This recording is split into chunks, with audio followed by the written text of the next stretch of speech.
you have given instructions to the trustee who will be acting for your wife's benefit to put 10% of the cash given her in short-term government bonds and 90% in a very low-cost S&P 500 index fund.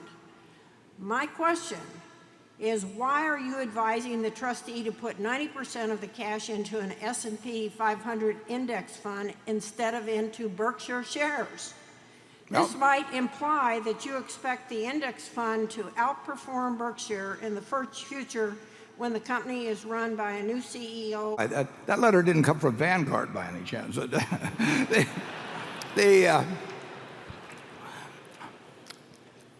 When I die, incidentally, all of the Berkshire shares I have at that point will go to 5 different foundations, every single share. I mean, there are no shares that have not been designated mentally and to charity. A good many have been designated specifically in numbers and all of that.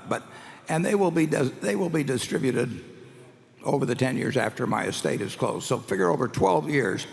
And I tell the trustees that will be holding these shares, don't sell any Berkshire shares until they have to be sold. So my views on Berkshire, at least through 12 years after my death, are as bullish as anybody could possibly come up with. And incidentally, without those kind of instructions, anybody would say you're crazy to keep many, many billions of dollars all in one stock. I can't think of anything better to do it over those 12 years. In terms of my wife's situation, that is not a question of maximizing capital. It's just a question of total 100% peace of mind on something that cannot get a bad result. Like I say, there's way more money for her than she'll ever use. As a matter of fact, those of you who know her, may feel that I've added about 3 zeros too many.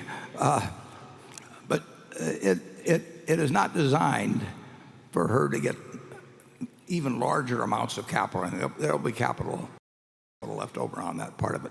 On the part that I care about maximizing, I have instructed the 3 trustees to not sell a single share until it has to be sold. So that's good for 12 years after I die as to my best advice as to what I want them to hold. Charlie? Well, Warren is a little peculiar in the way he distributes money in the family. And I think he's entitled to do what he damn pleases.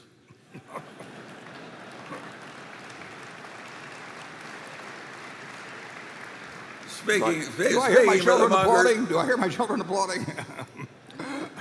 And I've never had this feeling I had to starve the family, down to a few trifles. And Warren really, and Susie, when she was alive, was the same way. He really is a meritocrat. He's really quite extreme in wanting to let most of his money go back to the civilization in which it was earned. I like being associated with it.